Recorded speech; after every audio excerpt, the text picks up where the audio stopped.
Good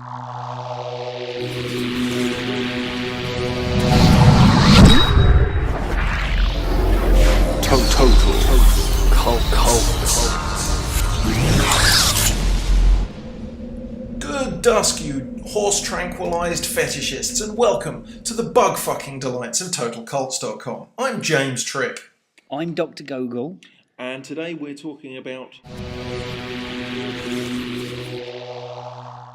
I like a very particular type of... Can we Is skip... it a sexual fantasy? Can we immediately skip past any connotation that when I refer to fantasy that we're thinking of dressing up or... When you say, I have a very specific kind of fantasy, and I'm meant to interpret that as not having any kind of... Right, okay. So sorry, Dr. Gogol, you were explaining you have a very, very specific fantasy that you enjoy. Yes, and that is probably in the this is going to sound even worse, of the kind of Conan the Barbarian. Right, yeah. So are you Conan? I like my fantasy hard. Right, okay. So are you Conan in this scenario? Or well, no, just to clarify, it's not a fantasy that this Conan comes in the terms that I imagine this. If I'm going to watch a... You enact it rather than imagine it. I'm observing. Okay, so you're watching Conan, and who's Conan with? let's rewind a little.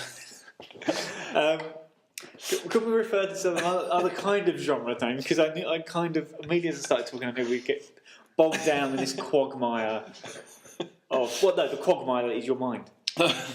Okay, no, sorry. Start again. Seriously. Okay, so. I'm sexually aroused by barbarians.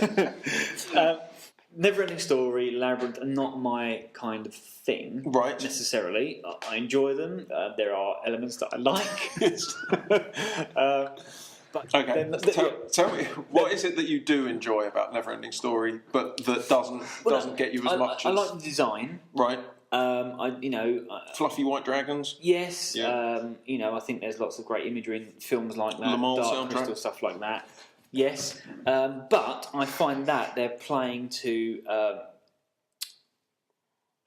too young an audience. Right. They're not really. They are children's films. Well, yeah, and I find that it's kind of in the same way that children's programs are normally inherently fantasy. Right. They're funny creature stuff. It just feels like it's. You're talking like In the Night Garden type. Yeah, it doesn't feel like a world that I can invest in. It feels right. like it's just been constructed to be a bit fluffy and nice and silly. Even though they do sometimes go into darker places, but I just generally feel it's not a world that I can invest in because it's saying, hello, we're fantasy enjoyers, little funny goblins and dancing and song and dance numbers and stuff like that, which is why I favour fantasy in the vein of Beastmaster, Conan the Barbarian, Deathstalker, Sword and the Sorceress and stuff like that. How many Deathstalkers have you watched? I believe 2. Were they the first 2? First 2. So the first one is the one with the pig-headed guy, isn't it? The guy with the pig head. I think so. The second one, I don't remember very well. Now, if I remember, isn't one of them... I think the second one's very jokey. Isn't there one that is basically just loads of reused footage? I think that's also the second one. I think it's got loads of stuff out of the first one in it, except that they've made a hero that's wisecracking sort of thing. Basically. In fact, I can remember Deathstalker, the original. I had an ex-rental of Deathstalker because I'd swapped it with my cousin. I'd bought something and he'd bought something, and we'd swapped, and he'd given me Deathstalker because it was an 18, and I wanted to put it out on the shelf on display, and I wasn't 18 at the time, and I wasn't allowed to have 18s. I actually cut a 15 rating out of a magazine. What a sneaky little shit. That's crazy. So it's like one of those trade magazines. I cut a 15 rating out of it and slipped it up the side over the 18. It's sitting out on the shelf in full display with the 15 showing there. Did that give you a sense of kind of an extra sense of pleasure, the fact that not only had you got one over, but that you were doing it so publicly? Almost, yeah. Did you get away with it? Yeah. Yeah, no, I was never questioned about it. Wow.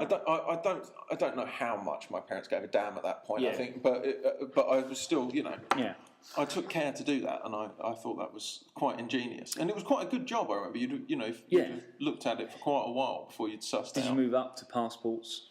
No, never did. Maybe just stuck with that. There's a film called Iron Warrior. But you're not. What? What's it called? Ion.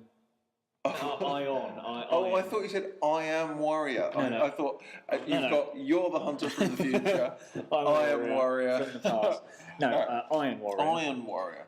Starring Miles O'Keefe. Right. And this was I don't know if it had a cinema release. I was very young when I watched it, but it's a basic fantasy film.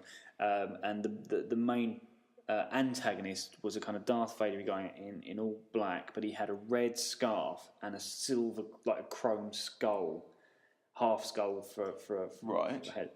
And I believe it was only 15, but it was the first full frontal nudity I'd seen as a young. Really? viewer. And what's it called? Iron Warrior. Iron Warrior. Yeah. It's not currently on DVD. You can only get it VHS, and it's a little bit pricey. And it wasn't good, but I think there were some moments of violence that I thought were quite shocking. Which as a child, it was kind of like it's probably absolutely unwatchable. I do remember it being quite strange in its liberal use of slow motion.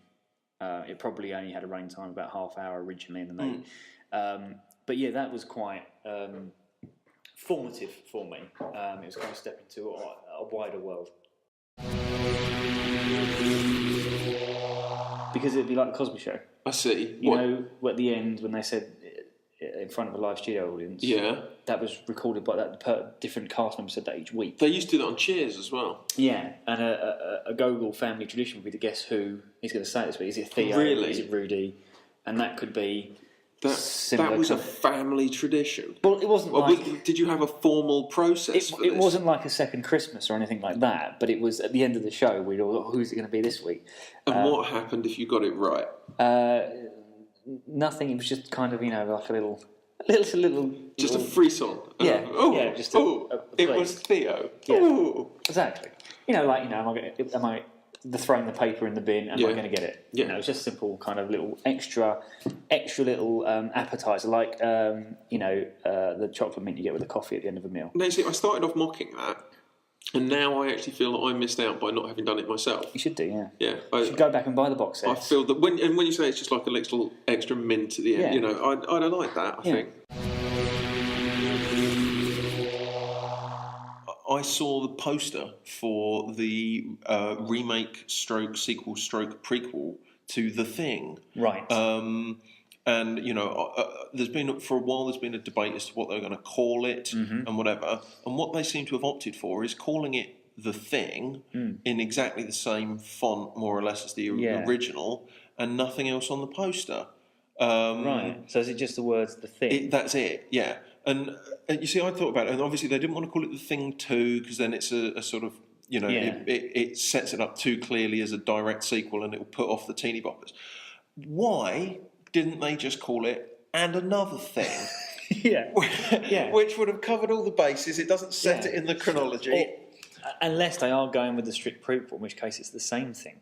Oh, yeah, I like that. That would be, so they could call it The Same Thing. Yeah. Or And Another Thing. Could be the third in the series, And Another Thing. Actually, interestingly, on the Who Is This For and Who Is This Whatever, are you aware of Hellraiser Revelations? I am. I watched the trailer of it the other day. Sucks balls. With new Pinhead. Yes. Remember those, we're back to toys again, this is obviously around thing. Remember those little rubber faces that had 4 holes in the back to put your fingers in? And you would manipulate the face? Yes, right? I actually had one of either Waldorf or Statler from the Muppet Show, I believe. Pinhead looks like one of those. New Pinhead looks like there's someone with their fingers in the back of his head. His jaw is just all squashed and floppy. His voice is just not... Hello. I'm Pinhead. It's not Doug Bradley. No. And Clive Barker has already released a statement saying it's nothing to do with him and he hates it. I believe his statement says something along the lines of, it's not from my mind, it's not even from my butthole, which I thought was lovely. It's a quote for the poster. Yes, indeed. But you're aware of why it's been made? on the budget that it's been made for. It was. I hope. I hope this is legally sound. The information that I have received is that it was made for rather a lot under $1 million. In fact, the rumor I'd heard was 300,000. Simply as what they used to call in the comic book trade an ashcan copy, as in a film that's been made for legal reasons rather than to be commercially released necessarily. To keep hold of the rights. To keep hold of the rights. So this planned remake with Corman's Fantastic Four film. Absolutely, Corman's Fantastic Four. Have you seen that? I've only seen clips. Oh, it's magnificent. Yeah. The Mr. Fantastic has a stretchy arm that's like a broom handle with a glove on the end of it. Although, it's wonderful. I think the thing isn't completely awful. Right. It's quite. I mean, from an objective point of view, the Hellraiser sequel? No, the thing from the Fantastic Four, Common Fantastic Four. Oh right, I see. Yeah, it's an animatronic. I thought the thing looked. And Dr. Doom. Now, you see, if we'd have planned this, we wouldn't have discussed The Thing, the John Carpenter movie, and The Thing, the Fantastic Four character, within 3 minutes of each other in a sort of. Maybe that's the thing that's in the new thing. It's just The Thing. The Thing. Well, it's clobbering time. Maybe that's why they've chosen such a vague poster. Yeah. Because they're thinking loads of comic book movies coming out. The kids will go and see it, thinking it's The Thing, much as they span off Wolverine or whatever. Yeah, maybe they're planning their own kind of Avengers style thing, where the Thing and the Thing it up. It will be Thing Fest. Yeah. A couple of things. A couple of things. That's a fantastic title. This was recorded in front of a live studio audience. They were fucking quiet, weren't they?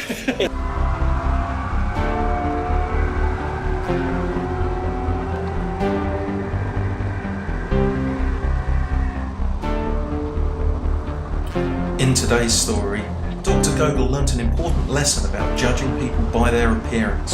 That lesson was, don't do it, you horrible mean bastard. You evil, small-minded little prick. Don't judge people by their appearance. Judge them by the words they say and how fashionable their clothes are.